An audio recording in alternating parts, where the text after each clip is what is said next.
प्रतिष्ठा जी, आपने हमारी कंट्री को एज अ फॉरेन डिप्लोमेट भी सर्व किया है और आप पूरे फॉरेन डेलीगेट के साथ जाती थी।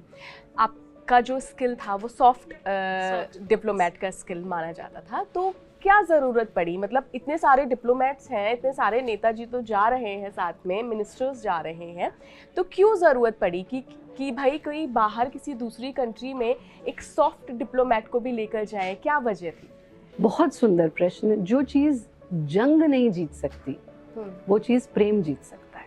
हमें लगता है कि दो व्यक्तियों में, विदेशों में तो छोड़ दो, दो व्यक्तियों में मन मुटाव है तो वहाँ पर भी की फीलिंग, तुम मुझे सॉरी कहो, अहम, ईगो, और क्षमा भी नहीं कर पाते हम। हमारे मन में ये आता, नहीं गलती तो उसकी थी ना, पर नहीं, वो कह रहा है कि गलती तो उसकी थी।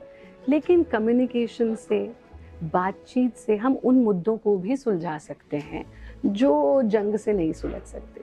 सॉफ्ट डिप्लोमेसी भारत की एक बहुत पुरानी परंपरा रही है। और जब हम डिप्लोमैट्स की बात करते हैं, सबसे बड़े डिप्लोमैट हुए चाणक्य, दूसरे डिप्लोमैट हुए श्री कृष्ण। हाँ, तो हम लोगों के डीएनए में डिप्लोमेसी है। और विशेष रूप से अब की जो सरकार है, इन्होंने भी बहुत काम किया और सॉफ्ट डिप्लोमैट के रूप में हमने कई देशों में अपनी सर्विसेज दी, जहां फिर लोगों के परसेप्शंस भारत के बारे में बदलते हुए देखे। क्योंकि अभी जो उनको इम्प्रेशन जा रहा है वो कुछ ऐसे सोर्सेज से जाता है कि उनको लगता है भारत जो है, भारत की छवि हमने परिवर्तित होती हुई देखी पिछले कुछ सालों में, बहुत बड़ा परिवर्तन। और हमारा जो स्पिरिचुअल टूरिज्म है उसमें इतना बड़ा चढ़ाव हमने पिछले समय में देखा, क्योंकि हमारे आश्रम में विदेशी साधक आते तो पहले एक फियर था भारत आने को लेकर के। विशेष करके बच्चियां तो बहुत डरती थी, क्योंकि ऐसी ऐसी न्यूज़ वो सुनती थी, नहीं नहीं नहीं नहीं भारत अकेले नहीं जाना। अब वो बच्चियां आती हैं, हमारे पास रहती हैं, घूमने भी जाती हैं। लेकिन ये परिवर्तन जो है ये हमारे सॉफ्ट डिप्लोमेसी के ही तरह से आया है। कुछ एक दो एग्जाम्पल्स आप बता सकते हैं? जैसा कि आपने बोला कि परसेप्शन बहुत अलग था आज से कुछ साल पहले, तो जो मुझे परसेप्शन, जो मेरे फॉरेन में दोस्त हैं, फ्रांस में हैं, रशिया में हैं, यूएस में भी हैं, और वो बाकायदा वहाँ के खुद के रहने वाले हैं, उनका अगर आप परसेप्शन देखें ना, नॉट उनका क्योंकि वो तो मेरे दोस्त हैं, लेकिन जो उनके आसपास के लोग हैं कि गरीब देश है और गुलामी से निकल कर आए हैं तो कुछ भी करवा लो इनसे, तो वो एक परसेप्शन वैसा सा बना हुआ है। और दूसरा, जो हमारी सभ्यता है, जो हमारी संस्कृति है, जैसे हम हाथ से खाते हैं, उनके लिए वो चीज़ बड़ी अनहाइजीनिक होती है। बहुत अच्छा प्रश्न। चाइना में हमारा बहुत बड़ा सेंटर है, तो जो चाइना सेंटर की ओनर हैं वो चाइनीज़ हैं, तो हम वहाँ और 2-3 सेंटर्स हमारे मोक्ष आयतन योग संस्थान के खोलने गए। तो उनका एक राउंड टेबल होता है, वही चॉपस्टिक होती है, उसे आगे आगे करते जाते हैं, उससे लेते जाते हैं। तो हम हाथ से खा रहे थे, तो उनका हो, it is so unhygienic to eat with hands. तो भाई गुरु का तो कर्तव्य और आदत भी होती है ज्ञान देने की। तो हमने कहा आओ जरा इन्हीं को समझाते हैं कि हाउ इज इट अनहाइजीनिक। तो मैंने उनसे कहा, आप रेस्टोरेंट में जाके चम्मच से खाते हो, वो चम्मच पता नहीं किस किस के मुंह में गया, राइट? फिर वो चम्मच जो है किसने कैसे धोया या नहीं धोया, आपको परमात्मा ने अपना पर्सनल चम्मच दिया, आपने खुद धोया है, ज़्यादा से ज़्यादा आपकी संतान के मुंह में गया होगा और किसी के मुंह में नहीं गया, है ना?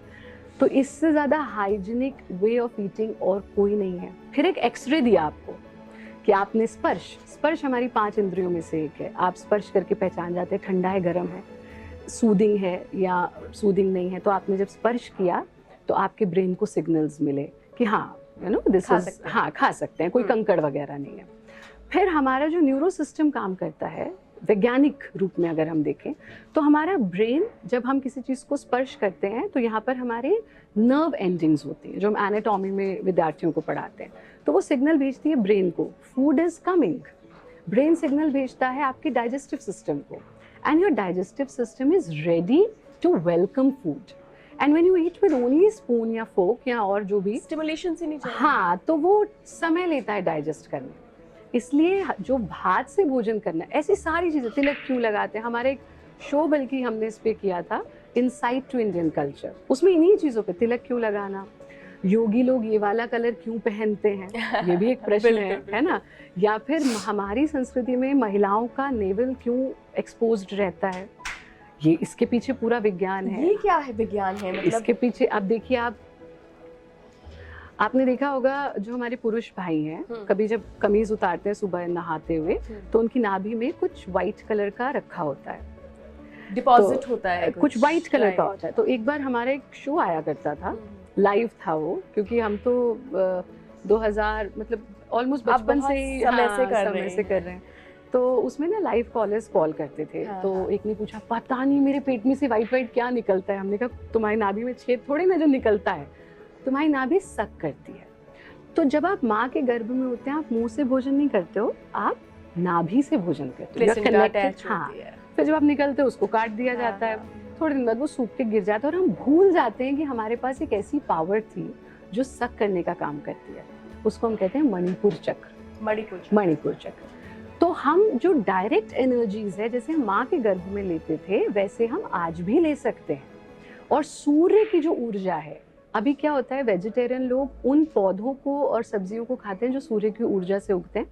नॉन वेजिटेरियंस उन वेजिटेरियंस को खाते हैं जो उस ही सब्जी को खा करके बड़ा हो रहा है। So ultimately the source of energy is sun. तो जब आपका, हमारे यहाँ पुरुषों का ये है कि जब आप पूजा पाठ करते हैं, सूर्य को अर्घ दें, नग्न अवस्था में हो, महिलाएं साड़ी में हो, लहंगा चोली में हो, ताकि आपका ये एरिया एक्सपोज्ड रहे और आप सन की ऊर्जा को ग्रैब कर सकें। तो इस तरह से बहुत सारे उसमें हमारे यंगस्टर्स बड़े प्रश्न करते हैं, क्योंकि उनकी गलती नहीं है, उन्हें कोई बताने वाला नहीं। तो जितने भी आप जिनको रिचुअल कह रहे हैं, उनके सबके पीछे विज्ञान है। और भाई अगर वो समझ आ गया तो आत्मविश्वास की फिर कोई कमी है ही नहीं। और लोग हमें ऑर्थोडॉक्स कहते हैं, हमारे यहाँ तो पूरा आप जैसा बता रहे हैं कि नाभि को तो ओपन रखने का कल्चर है। नारी सिर्फ सनातन संस्कृति में ढकी हुई नहीं है, बाकी सब जगह नारी को ढक के रखा गया। बिल्कुल सही कह रहे हैं। कहीं नहीं, और कहीं चाहे वो किसी रूप में, कहीं किसी रूप में नारी को ढक के रखा गया। हम वो हैं जहाँ हर चीज में ये है कि नारी को हर राइट दिया गया है, और उसको ढकने की परंपरा कभी नहीं रही। सर ढकने की परंपरा भी एक पर्टिकुलर एरा के बाद शुरू हुई, क्योंकि उस वक्त जो देश काल परिस्थितियां थी उसके अनुरूप। वरना आप पुरानी टेक्स्ट पढ़िए, वहाँ नारी का सर भी नहीं ढका जाता था। और सबसे जिसे कहें मोस्ट एलिगेंट ड्रेस जो आपने पहनी हुई है, तो ये हमारी परंपरा है।